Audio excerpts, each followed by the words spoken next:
Amém? Você vai ser usado por Deus. Glória a Deus. Fique em pé, abra a palavra de Deus no texto de Mateus capítulo 27.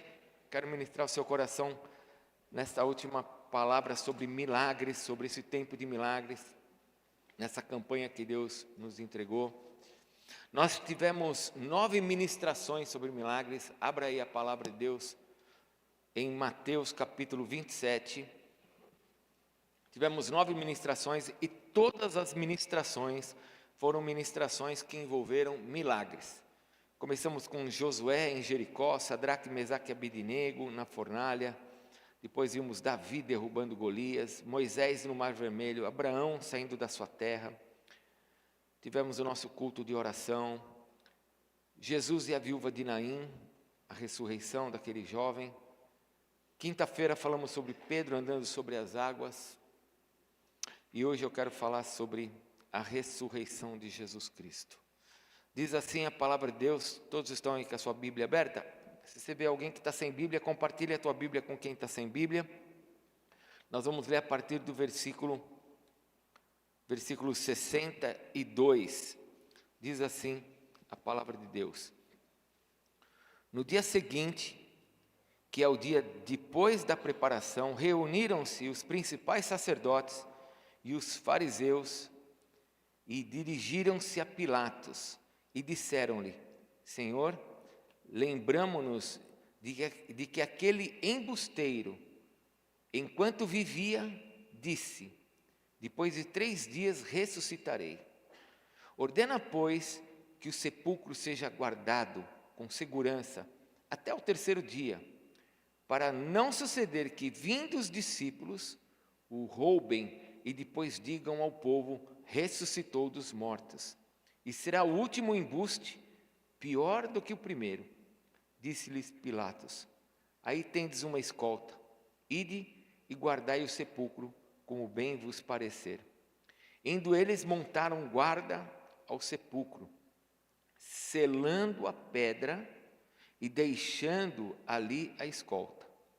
No findar do sábado, ao entrar o 1º dia da semana, Maria Madalena e a outra Maria foram ver o sepulcro. E eis que houve um grande terremoto, porque um anjo do Senhor desceu do céu, chegou-se, removeu a pedra e sentou-se sobre ela. O seu aspecto era como de um relâmpago, e as suas vestes alvas como a neve. E os guardas tremeram, espavoridos, e ficaram como se estivessem mortos. Mas o anjo, dirigindo-se às mulheres, disse: não temais, porque sei que buscais Jesus, que foi crucificado. Ele não está aqui. Ressuscitou, como tinha dito. Vinde ver onde ele jazia. E depois, depressa, e dizei aos discípulos que ele ressuscitou dos mortos, e vai adiante de vós para a Galileia. Ali o verei, é como vos digo. Até aqui. Pode se assentar, nós vamos orar com você mesmo sentado. Eu queria que você, sentado, fizesse uma oração a Deus, para que Deus falasse com você nessa manhã. Fale para Deus: Senhor, fala comigo nessa manhã. Faça você a sua oração. Fale ao Pai. Fala: Pai, eu vim aqui para te adorar. Eu vim aqui para ouvir a tua palavra. Fala o meu coração, fala o que eu preciso ouvir.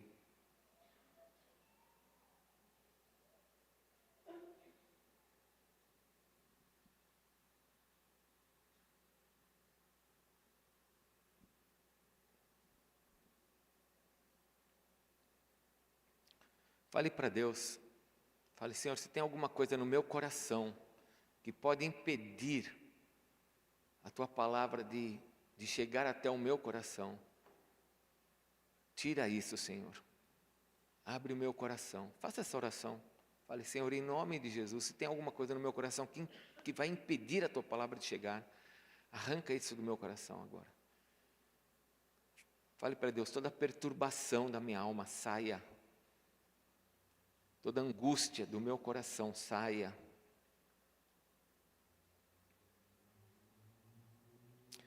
Amado Deus, nós estamos nessa manhã na Tua casa, como o apóstolo Paulo disse em 1 Timóteo capítulo 3, estamos reunidos, Senhor, na Tua casa, estamos aqui para Te adorar, para ouvir a Tua palavra, para sermos transformados pelo Senhor, porque nós sabemos que o Teu Espírito Santo está aqui, nós sabemos que o Senhor está presente, sabemos que o Senhor disse que nós quando estivéssemos reunidos, seríamos essas pedras vivas de um edifício do qual o Senhor é a pedra principal, e onde o Senhor estaria presente, no meio de 2 e 3.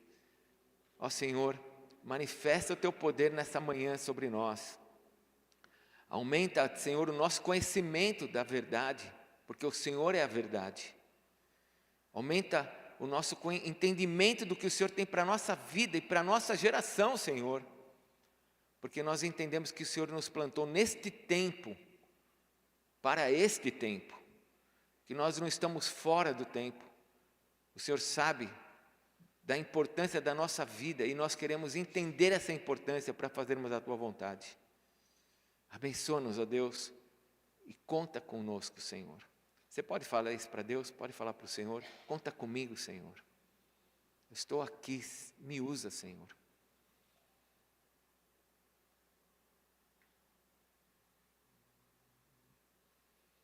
Estou firmado na rocha, nada me abalará. Estou firmado na rocha, nada me abalará.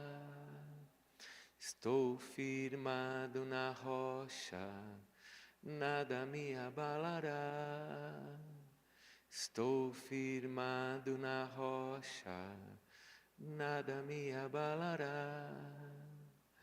Estou firmado na rocha, Tu és a rocha, Senhor, nada me abalará. Estou firmado na rocha, nada me abalará. Yahvé,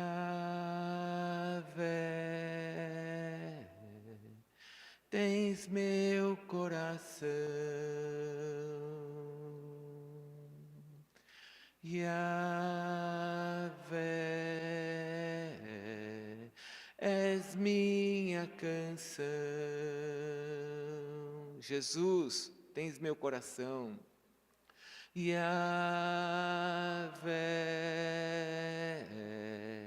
tens meu coração. Yahvé, és minha canção. Estamos firmados em Ti, Senhor. Estamos firmados no Senhor. Tu és a razão de nós estarmos aqui. Tu és a verdade, Tu és o caminho, Tu és a vida. Nós Te adoramos nessa manhã, Jesus, por tudo que fizeste por nós e vai fazer. Em nome de Jesus. Amém. Amém? Glória a Deus. Irmãos, vivemos esses dias falando sobre milagres, para que o nosso coração se abrisse para os milagres. Eu tenho uma certeza na minha vida e tenho compartilhado isso com a igreja, de que nós não veremos milagres maiores, como Jesus disse que nós veríamos milagres maiores. Jesus disse em João 14 que nós veríamos milagres ainda maiores do que Ele fez. Mas eu tenho uma certeza no meu coração que nós não vamos ver milagres maiores se nós não experimentarmos os normais. Nós precisamos começar a experimentar os milagres normais, aqueles que são comuns, simples, para nós vermos os milagres maiores. O apóstolo Paulo disse em Atos, aliás, Lucas relatou em Atos, que os milagres de Paulo, olha só, nós ministramos isso há alguns dias, os milagres do apóstolo Paulo eram milagres extraordinários. Mas o milagre já é algo extraordinário, o milagre já é algo grande. Só que acontece que estava sendo ali informado, comunicado às pessoas que eram coisas maiores, que eram coisas que saíam do padrão. E nós vimos nesse tempo de milagres que uma das coisas que Jesus fez foi nos ensinar a experimentarmos coisas que fogem do padrão. Os milagres que o Senhor fez, por isso que eles se chamam milagres, porque são coisas inesperadas, que vem por meio de um Deus criativo, um Deus que sabe fazer coisas que nós não esperamos. E nós precisamos então abrir o nosso coração para essas coisas que são inesperadas, diante de um Deus criativo. Teve uma noite que eu compartilhei na igreja, que eu falei sobre o Mar Vermelho. Eu uso esse exemplo porque eu acho que ele é engraçado para mim, não sei se é para você, mas para mim ele é engraçado, porque eu fiquei já imaginando, se eu fosse Deus, estivesse lá diante do Mar Vermelho, e o povo todo fechado ali, não tem para onde sair, não tem para onde ir, e se eu fosse Deus, e o exército de Faraó lá atrás, vindo para destruir Israel, eu coloquei agora a nuvem lá na frente, coloquei o fogo lá na frente, e agora o inimigo chegou. Se eu fosse Deus, o que eu faria?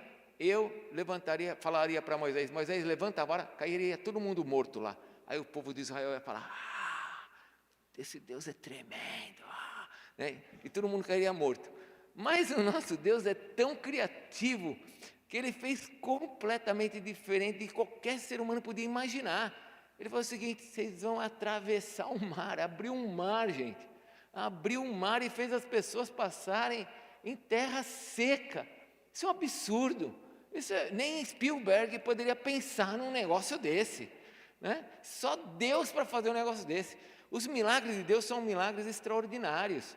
Quando eu falei quinta-feira, Pedro andou sobre as águas, e eu fiz uma pergunta aqui na quinta-feira. No final, quando Pedro andou sobre as águas, o último versículo, o versículo 33 de Lucas, diz que as pessoas olharam para aquilo que Jesus tinha feito e aclamaram Jesus como Deus. E eu fiz uma pergunta para pensar, eu não tenho a resposta. As pessoas aclamaram Jesus como Deus por quê? Jesus andou sobre as águas ou porque Ele fez Pedro andar sobre as águas? É algo para a gente pensar. Porque Jesus andar sobre as águas já era algo extraordinário. Mas ainda fazer um outro homem andar sobre as águas? Quem podia pensar num negócio desse? Só que Pedro, olha só que loucura, Pedro, por estar vendo um Deus que estava fazendo coisas diferentes, extraordinárias, que fugia, saía da caixinha, né? Saía daquele padrão. Porque os nossos milagres, a gente espera que os milagres aconteçam mediante o que nós já vimos. Só que os milagres, eles fogem os padrões. O que Deus espera que a gente faça é que a gente esteja pronto para sair desses padrões, para vermos como Ele é um Deus do sobrenatural. E Ele então, Ele permite que Pedro ande sobre as águas. Pedro olhou e falou assim, bom, eu estou vendo que o Senhor faz coisas diferentes, se é o Senhor mesmo, eu também quero andar. Ou seja, ele falou assim, eu quero sair desse padrão, eu quero fazer algo que ninguém nunca fez também. E uma das coisas que nós ministramos aqui é exatamente isso, nós nos abrirmos para os milagres, nós entendermos que Deus não quer que você fique pensando que os milagres que Ele faz são esses que estão aqui. Esses milagres é para que você veja o quanto Ele é capaz, mas não para você ficar esperando e pensando que Ele vai fazer igual. Ele quer que você se abra para o sobrenatural. Quando Paulo, aquela mulher, lembram da mulher do fluxo de sangue? Ministrei aqui numa das noites, a mulher do fluxo de sangue.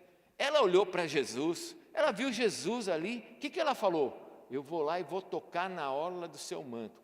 Quando ela está falando de tocar na orla do manto, ela está tocando naquelas franjinhas que tem no manto, porque ela não podia tocar num homem, ela era uma mulher, estava com hemorragia. Mulheres até mesmo menstruadas não poderiam tocar num homem. Se você for para Israel hoje e você for mulher, jamais um homem judeu vai te dar a mão para uma mulher, porque ele não sabe como você está. Jamais o judeu vai dar a mão para uma mulher. Jamais. Porque dentro da lei cerimonial deles, eles estão no Velho Testamento ainda. Aquela mulher, então, quando chegou para Jesus, ela não tocou na roupa de Jesus, ela tocou nas franjas, porque Jesus usava aquele talite.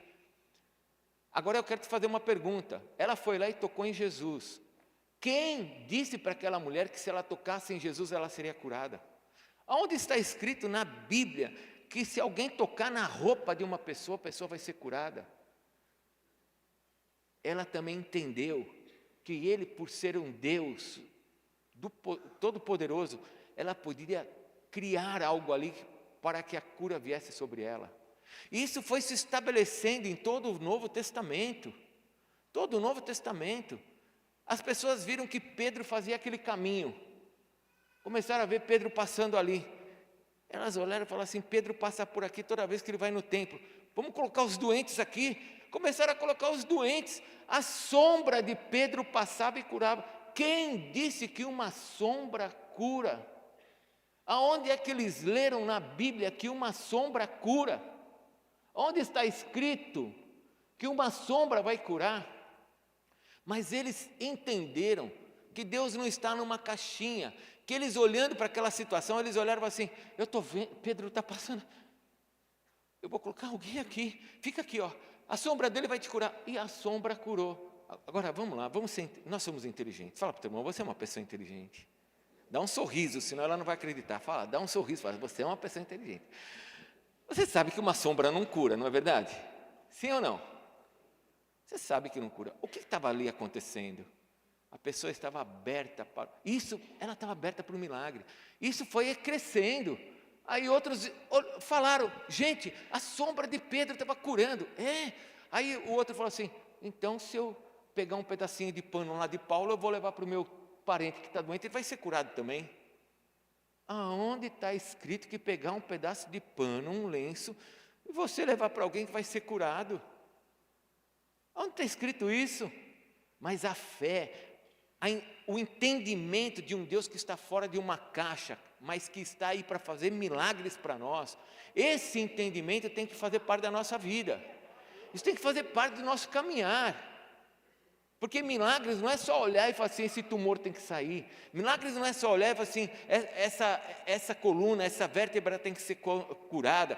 Milagre é toda hora na nossa vida. É aquele momento que você está na sua casa e você vê teu marido entrando perturbado e você precisa de um milagre agora, que Deus agora traga paz e traga tranquilidade para a tua casa. Você precisa de um milagre.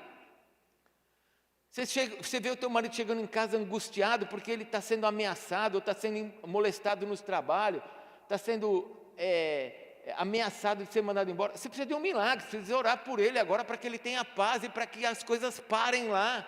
Milagre não é só doença. Agora eu preciso entender sobre isso, porque se eu não entender sobre isso, eu fico só dentro dessa caixinha, imaginando que Deus vai agir dessa maneira. E Deus quer que você entenda que Ele é Deus, que os pensamentos dele são mais altos do que os nossos pensamentos, que Ele não vai se mover mediante o que você acha, Ele vai fazer o que Ele quer, mas Ele espera que você creia que Ele pode fazer o que Ele quer. Você precisa abrir para isso. Nós estamos aqui diante do maior milagre. Aliás, é por meio desse milagre que agora nós temos autoridade para fazer os nossos milagres. Por meio de Jesus, quem faz milagre é Ele. Mas aqui nós estamos diante de um maior milagre. Por isso que o Senhor me deu essa palavra por último. Quando eu comecei a campanha, o Senhor me deu todos os textos, mas esse foi o último. E aqui nós estamos diante do maior milagre, o mais importante de todos os milagres. Por quê? Porque esse milagre aqui, vocês viram o que aconteceu do versículo 62 em diante, os fariseus, quem que eu falei? Os fariseus, os religiosos, eles não acreditaram no que Jesus estava fazendo e fez. Porém, eles tinham uma informação. Eles tinham a informação de que Jesus poderia ressuscitar. Mas eles não acreditavam. Eles acreditavam que alguém ia roubar o corpo de Jesus. Então, eles fizeram o quê? Eles pediram para Pilatos colocar uma guarda romana. Porque a guarda que prendeu Jesus e levou Jesus para pegou Jesus no Getsêmani e depois foi para Herodes, de Herodes voltou a ele ser machucado. Essa guarda toda era a guarda do templo. Mas agora eles pediram uma guarda romana. E falaram: olha, esse embusteiro, o que é esse embusteiro? Esse homem que só trouxe informações mentirosas, esse homem que só confundiu as pessoas, eles não acreditavam em Jesus.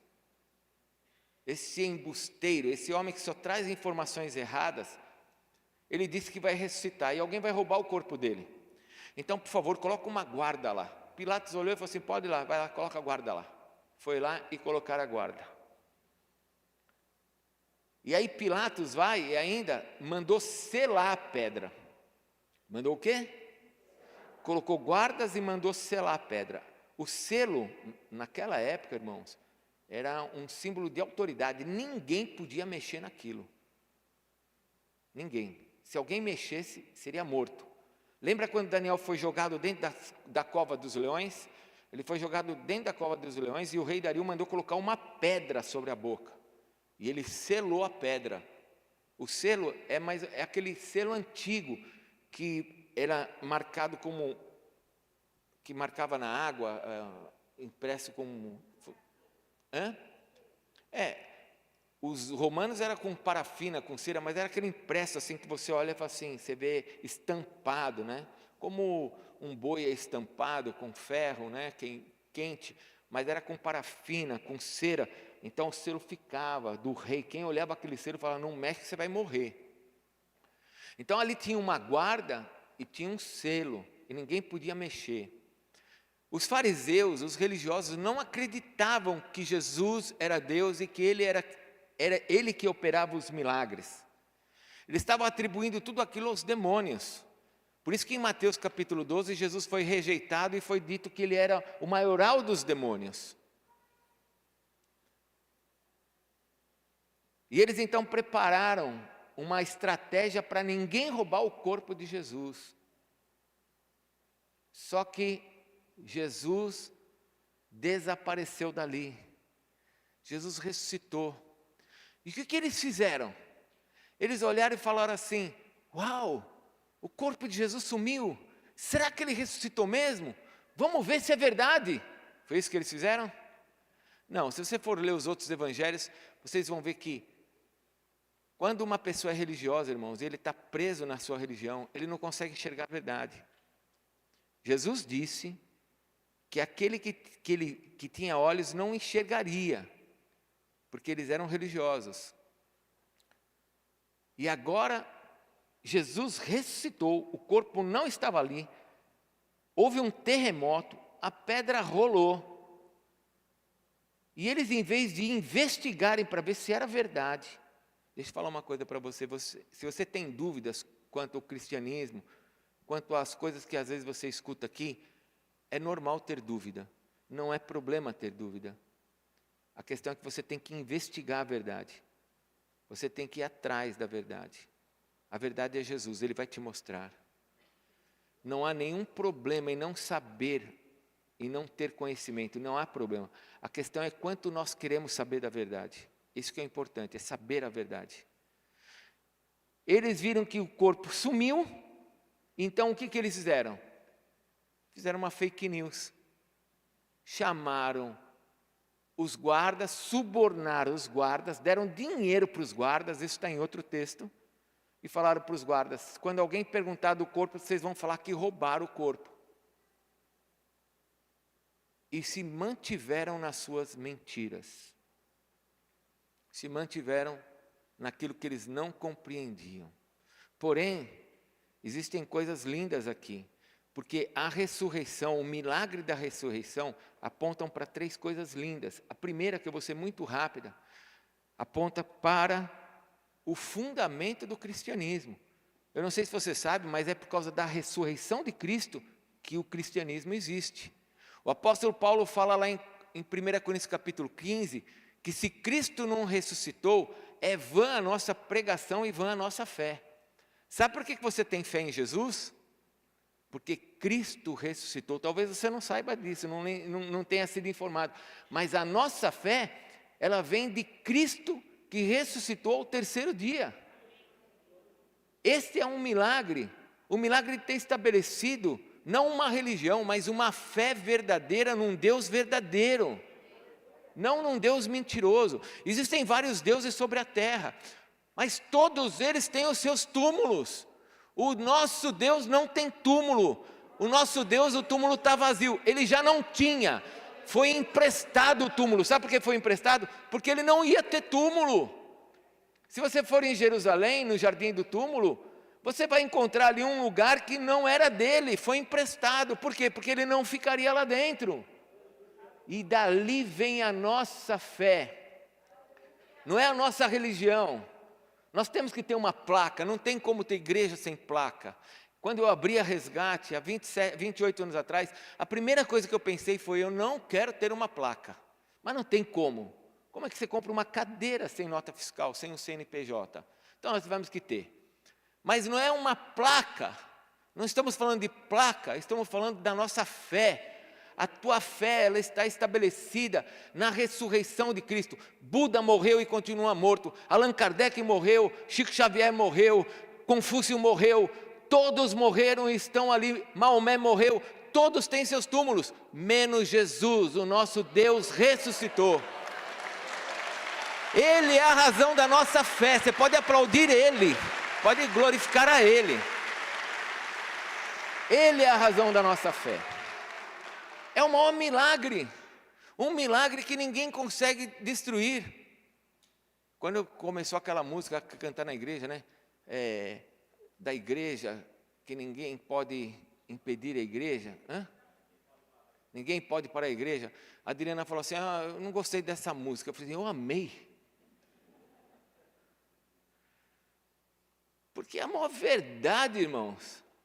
Ninguém pode parar a igreja. Ninguém pode parar a igreja, porque ela foi estabelecida por meio de um Deus verdadeiro. Nossa fé não é uma fé doida.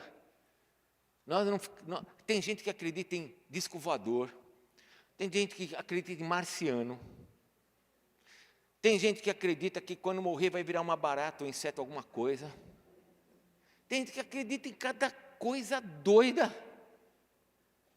A nossa fé não está nisso. Tem gente que acredita num pedaço de cristal que ali ele vai receber alguma coisa. Cada fé. E olha, eu vou falar uma coisa com muito respeito. As pessoas têm essas fés, sabe por quê? Porque elas foram enganadas. Eu fui enganado, eu acreditava em coisa pior ainda. Eu acreditava que se jogasse uma coisa para trás, desse 3 pulinhos, ia dar certo o que eu falei, que eu tinha feito. Acreditei em tanta coisa. Acreditei que você pegasse um prato, colocasse uma vela e ficasse pingando ali e ia aparecer o nome da minha esposa. De onde vem essas coisas? Mas eu acreditava. Você não, né? Você já tem quase asa. Eu não tinha. Então, eu acreditava. Essas pessoas que acreditavam nisso, como eu, elas tinham boa intenção, mas elas acreditam em coisa doida. A nossa fé hoje não está em cima de coisa doida, não. A nossa fé está em cima da ressurreição de Jesus. Esse foi o maior milagre. Milagre que as pessoas até hoje tentam desfazer. Milagre que até hoje as pessoas tentam negar, tentam falar que não existe. Mas eu quero te fazer uma pergunta. Quando alguém te falar assim, você acredita mesmo que Jesus ressuscitou? Você vai fazer a seguinte pergunta para a pessoa. Você vai falar para ela assim, se Jesus não ressuscitou, o que é que levou os 12 apóstolos, porque Judas foi substituído por Paulo, os 12 apóstolos, a morrerem por Jesus? Você morreria por uma mentira? Bom, eu acho que nós já não morreríamos nem pelo Covid já, né? Porque muitas igrejas fecharam na época do Covid com medo de morrer. Eu não sei se você sabe, mas tem 7.000 pessoas que já morreram na África, 7.000 pessoas na Nigéria, até outubro, até agora em outubro, morreram 7.000 cristãos, católicos e evangélicos, morreram por causa do nome de Jesus. Por causa do nome de Jesus. Sabe que o mal que eles fizeram? Foi se reunir dentro de uma igreja para adorar Jesus. E entram lá dentro, fuzilam todo mundo, jogam uma bomba, matam todos eles. Então vamos voltar. 12 apóstolos, depois até o ano 100, várias pessoas morrendo por causa de Jesus. Do ano 100 para frente, gente jogada dentro de arena, sendo comidas por leões. Essas pessoas morreram por causa que era uma mentira a ressurreição? Ou a ressurreição foi algo tão grande, tão forte, tão verdadeiro, que essas pessoas olharam e falaram assim, não importa o que aconteça, se ele ressuscitou, eu vou ressuscitar também. Se eu morrer um dia, eu vou ressuscitar. Quando alguém falar para você que a ressurreição é mentira, você fale para ele, todos os apóstolos morreram porque eles acreditaram numa mentira, porque eles não viram a verdade. Abre, por favor, a palavra de Deus em 1 Coríntios. 1 Coríntios, capítulo 15.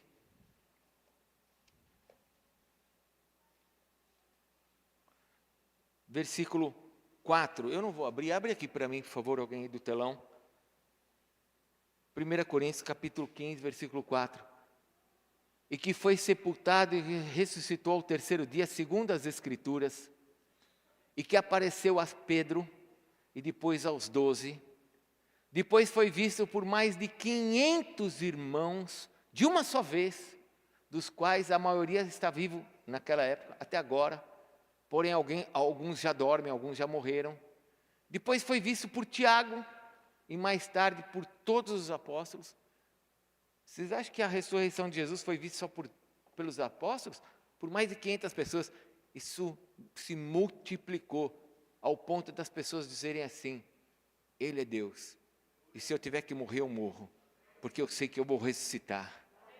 Cristo é a primícia dentre os mortos. Sabe o que quer dizer a primícia? Todos que foram ressuscitados morreram. Lázaro ressuscitou, não ressuscitou? Mas morreu, voltou a morrer. Não está vivo. Só que Cristo ressuscitou e está vivo até hoje. Está na glória, assentado num trono. Sabe o que isso quer dizer? Que tudo que Ele falou é verdade. E se Ele ressuscitou, nós também ressuscitaremos. Pode ter inteligência artificial, natural, carnal, seja qual for a inteligência, a palavra de Deus diz que nós vamos ressuscitar e nós vamos ressuscitar. Esse é o milagre mais importante que nós temos nas Escrituras. O cristianismo foi formado em cima deste milagre. Mas tem uma outra coisa. A morte foi vencida. Fale comigo, a morte foi vencida. Por que eles não tinham medo de morrer? Porque a morte foi vencida. A morte é uma tragédia. Ela entrou por causa do pecado. Adão e Eva desobedeceram. A desobediência é falta de fé. Toda desobediência é falta de fé.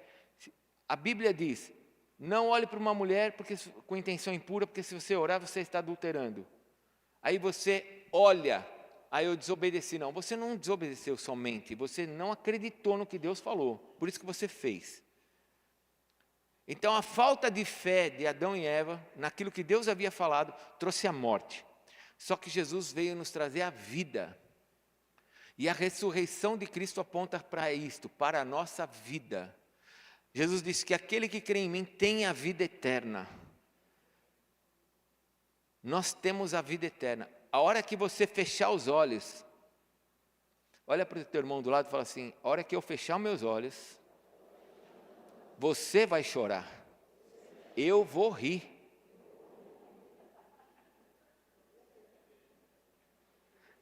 Você ficou com medo agora? Meio fariseu, hein? Fala de novo para a pessoa que está do teu lado. Quando eu fechar os meus olhos, você vai chorar, eu vou rir. Por que você vai rir? Porque a hora que você abrir os seus olhos, você vai estar nas mansões celestiais. Você vai ver o Pai. Não vai ter mais choro, não vai ter mais lágrimas. E vou te falar até mais, você não vai nem se preocupar com quem ficou aqui, porque você sabe, vai ver a grandeza de Deus, você vai falar, Ele vai cuidar lá embaixo de tudo. Você sabe por que hoje você fica preocupado? Porque você não viu a grandeza dele, então você fica preocupado com o que você vai comer, com o que você vai se vestir. Mas o vosso Pai Celestial cuida de todas as coisas. E quando você chegar lá no céu, você não vai nem se preocupar. Quem vai cuidar do meu netinho, do Miguel? Eu, quando ver Deus, vou falar, olha o tamanho, vai cuidar de Miguel tranquilamente. Agora a morte, ela é necessária, porque a morte, ela anuncia o pecado. Quando a pessoa morre, depois de algumas horas ela já está fedendo, porque essa é a nossa natureza humana. É o pecado. Ela é necessária. Você imagine, olha novamente, se eu fosse Deus, ia dar tudo errado. Mas você imagine, se a pessoa aceitasse Jesus, ela não morresse mais. Todo mundo ia querer aceitar Jesus, não ia? Só que hoje, para aceitar Jesus, tem que ter fé de que Ele é o verdadeiro Deus.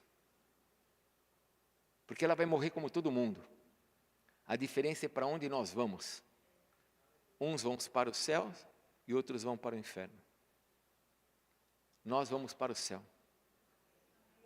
Nós vamos para o céu. Então, Paulo fala em 1 Coríntios capítulo 15, ele fala: onde está a morte, a tua vitória?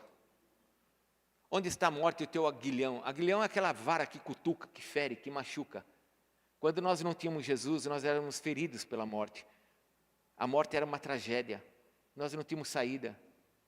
Nós ficamos desesperados. Você já viu pessoas que quando estão diante de um caixão e ela não sabe para onde a pessoa foi, ela não sabe nada sobre a vida, ela fica desesperada, ela é cutucada pelo aguilhão da morte. Fala lá em 1 Coríntios capítulo 15. Mas quando você tem essa certeza de que nós vamos ressuscitar, que nós vamos para o céu, nós vamos ficar tristes. A gente vai chorar. A gente chora. A gente sente saudades. A gente ama as pessoas. A gente chora até quando um cachorro morre. Não vai chorar quando morre alguém? Você tem direito de chorar. A morte é uma tragédia. Mas nós temos uma esperança. Nós temos uma verdade. Nós temos um sentimento dentro de nós que nos reporta à eternidade e não ao mundo físico. Mas eu quero avançar na terceira coisa que é o mais importante para a ministração dessa manhã, que é a verdade. Porque o cristianismo, a tua fé, esse milagre, estabelece agora uma verdade sobre nós e uma autoridade. Fale comigo, autoridade. Volte para a palavra de Deus em Mateus capítulo 27. Vocês lembram? Foi colocado o quê? Guardas ali na porta do túmulo. Amém? Tudo bem? E também foi colocado o quê? Um selo. Tudo bem? Estamos juntos? Guardas e selo. Se você puder colocar para mim aí no telão, deixa marcado aí Mateus, Marcos capítulo 16. Marcos capítulo 16, versículo 2, diz que essas mulheres, as mesmas que estão aqui em Mateus, foram para o túmulo. Maria Madalena, Maria mãe de Tiago, Salomé. Versículo 2 diz que, e muito cedo, no primeiro dia da semana, ao despontar do sol, foram ao túmulo. Versículo 3, o que elas diziam? Diziam o quê? Quem removerá a pedra da entrada do túmulo? Irmãos, aquela pedra, ela pesava, imagina-se que aquela pedra pesasse mais ou menos umas 2 toneladas. Imagina-se que a pedra pesava 2 toneladas. Uma vez eu estava com o Bispo Hernani lá em Moçambique, e nós tínhamos uma pedra, olha o desenho, assim, ó. Isso, era pedra. Bem na entrada da onde nós fizemos a garagem da casa lá de Moçambique. E nós falamos assim, vamos tirar essa pedra. Irmãos, tinha 20 moçambicanos, a gente não tirava a pedra. Não conseguia. Essa pedra do túmulo, ela tinha uma facilidade, ela tinha um rego, era comum fazer um rego, e essa pedra era uma pedra bem redonda, onde ela era empurrada, mas ela pesava cerca de 2 toneladas. E as mulheres foram para lá, penso eu, pensando em 2 coisas. Quem vai empurrar essa pedra? E segundo, quem vai tirar esse selo? Porque ali tinha o quê? O selo do governador.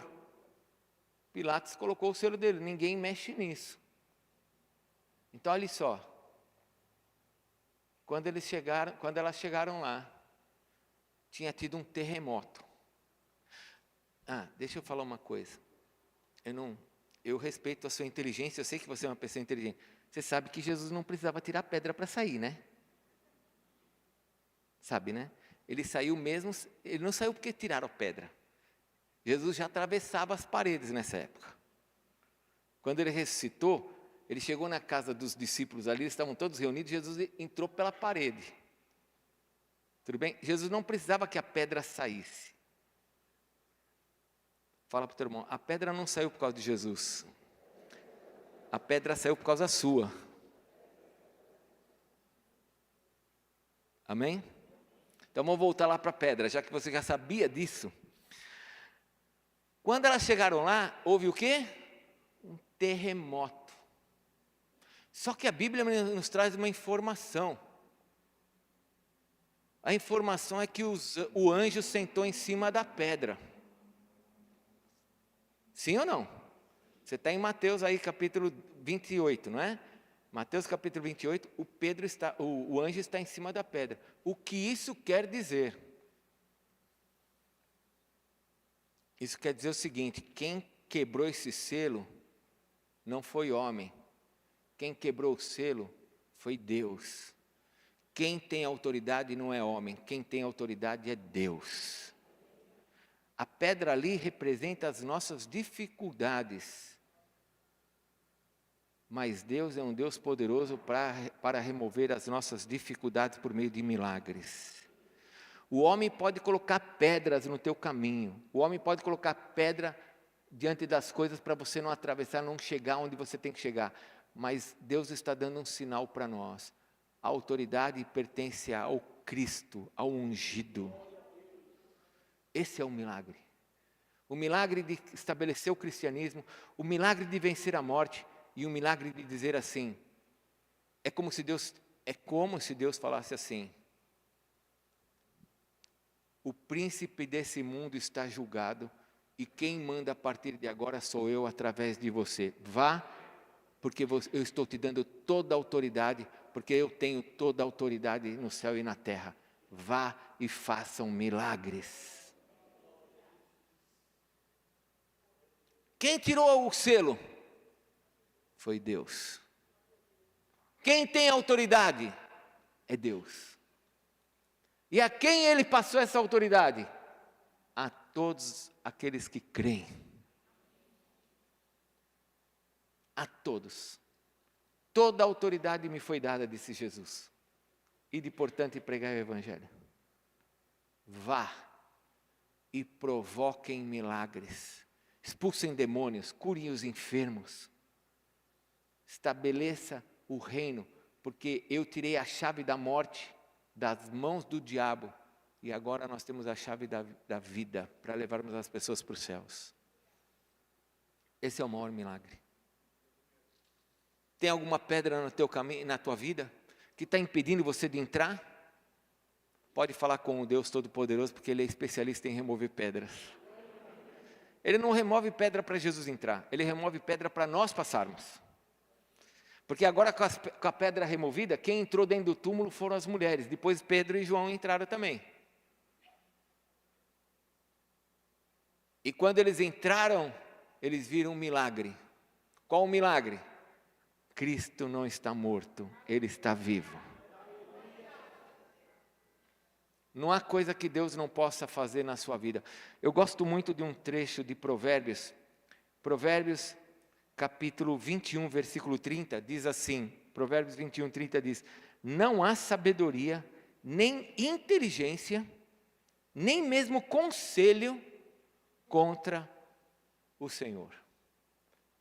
Não há sabedoria, nem inteligência, nem conselho. Nós vamos fazer o seguinte, nós vamos colocar guarda, nós vamos colocar o selo, nós vamos colocar tudo.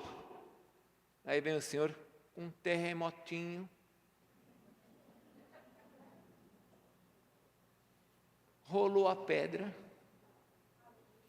os guardas caíram como mortos, o selo do rei, do governador não valeu nada, porque quem manda é o nosso Cristo, o nosso Senhor. Esse é o Deus que você ama. Esse é o Deus que você serve. Esse é o Deus que espera que você olhe para Ele e fale assim: o Senhor é um Deus de milagres, e eu vou andar aqui na terra esperando milagres. Fique em pé, nós vamos orar.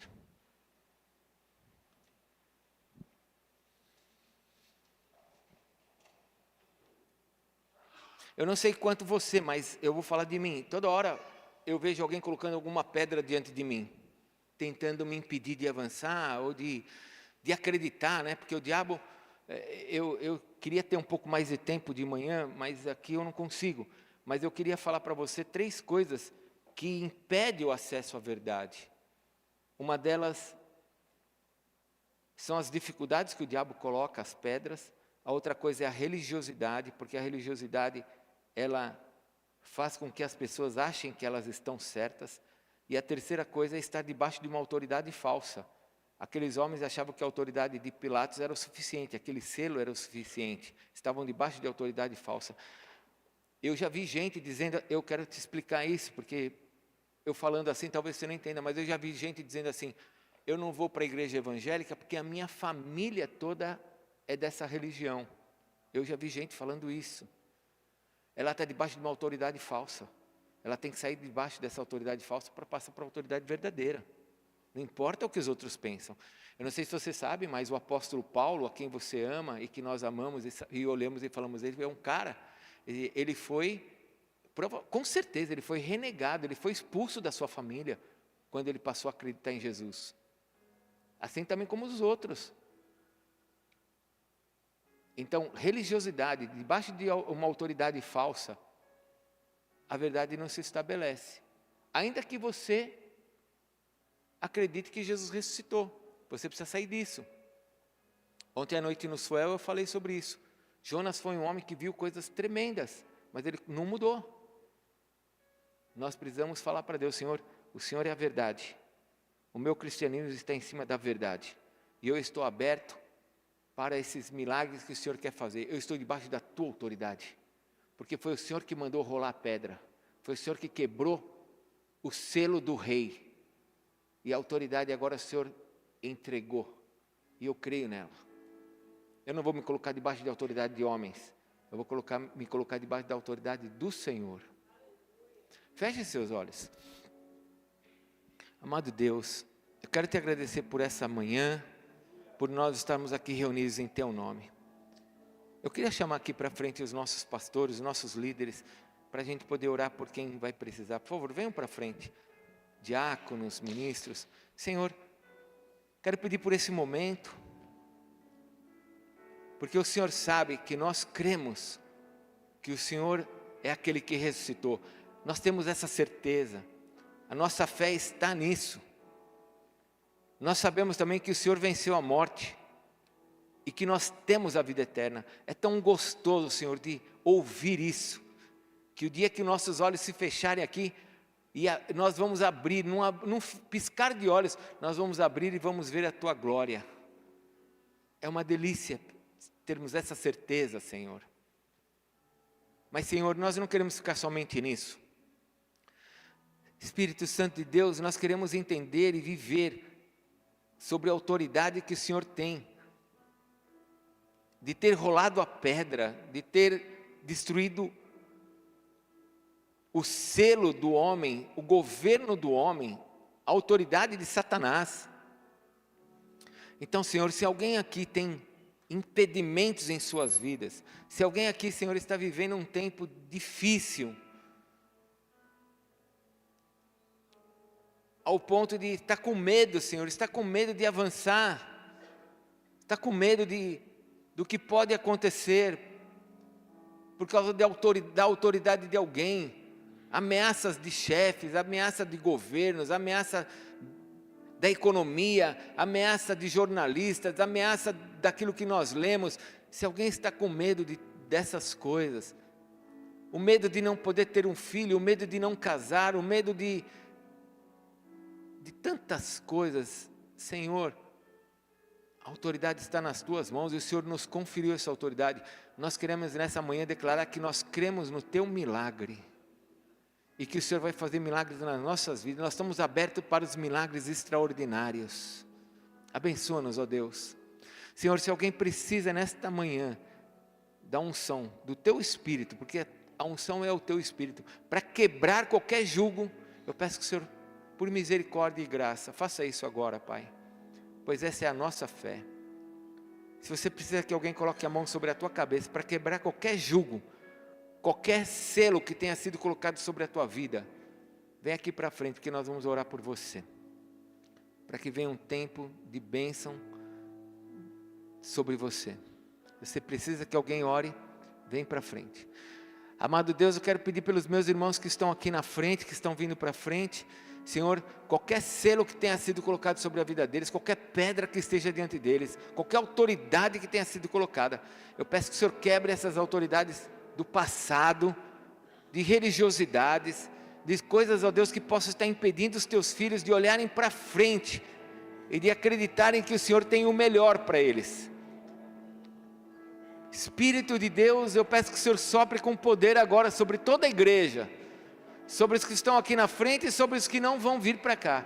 Senhor, sopra sobre nós, para que nós tenhamos essa certeza que a autoridade que foi dada ao Senhor Jesus Cristo, e que o Senhor nos entregou, será manifesta sobre a terra, por meio de nós, por meio da fé, por meio de milagres extraordinários, onde filhos retornarão para casa, onde filhos serão libertos, onde empregos serão devolvidos, onde negócios serão expandidos, onde a paz no casamento vai se estabelecer, onde o medo da esposa e as ameaças vão ser removidas, e o amor vai prevalecer dentro da família. Pai, em nome de Jesus, que a Tua autoridade, que o Senhor nos entregou, seja manifesta agora no coração de toda a Tua igreja aqui, Senhor, e nós possamos viver debaixo desta unção de vitória, porque foi o Senhor que nos disse que em Cristo Jesus nós somos mais do que vencedores.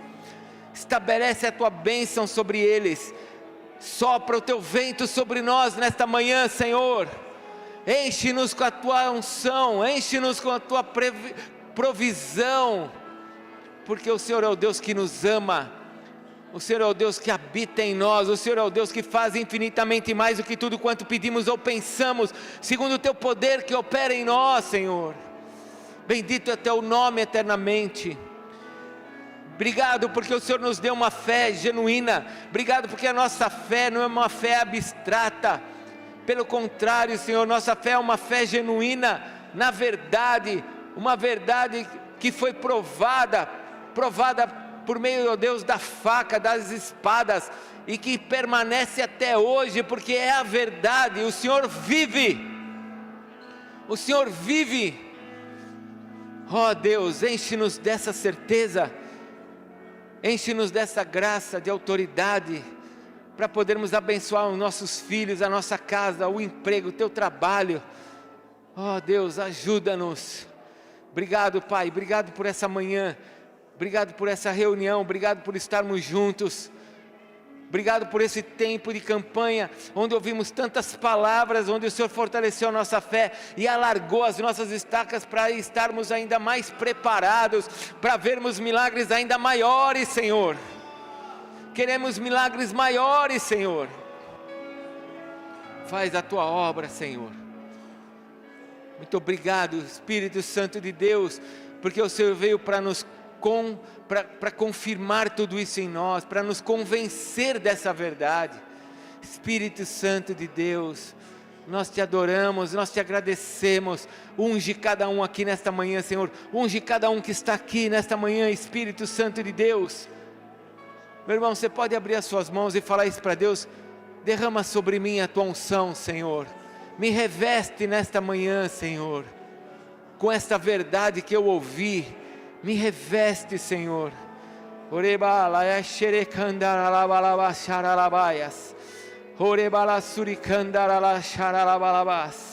Obrigado, Senhor, obrigado pelo Teu amor. Pai, eu peço que o Senhor continue a nos fortalecer como igreja, e que nós possamos testemunhar sobre essa terra testemunhar aqui dentro da igreja dos milagres que o Senhor está fazendo e vai fazer, dos filhos que vão retornar, dos filhos que vão assumir os melhores lugares dessa terra, das empresas, dos negócios dos teus filhos, da saúde, da cura, das curas. Abre os nossos olhos para vermos tudo isso, Senhor. Abre os nossos olhos. Obrigado, Senhor, muito obrigado pelo teu amor, obrigado pela tua graça, obrigado por essa manhã, obrigado por estarmos juntos, por sermos uma família, obrigado por podermos estar juntos. Meu irmão, dá a mão para quem está do teu lado, eu quero te abençoar, enquanto nós vamos continuar orando por quem está aqui da frente. Pai, obrigado pela família que nós somos, obrigado porque o Senhor nos uniu como igreja, obrigado porque o Senhor é o nosso Pai. Obrigado, ó Deus, pela vitória que o Senhor tem dado a cada um aqui, e aquele que ainda não experimentou, vai experimentar, porque não experimentou, porque ainda não terminou, porque quando terminar vai ter visto a tua vitória, Senhor. Obrigado pelo teu amor, que o Senhor nos abençoe, que o Senhor nos abençoe nessa semana, nesse novo mês de outubro,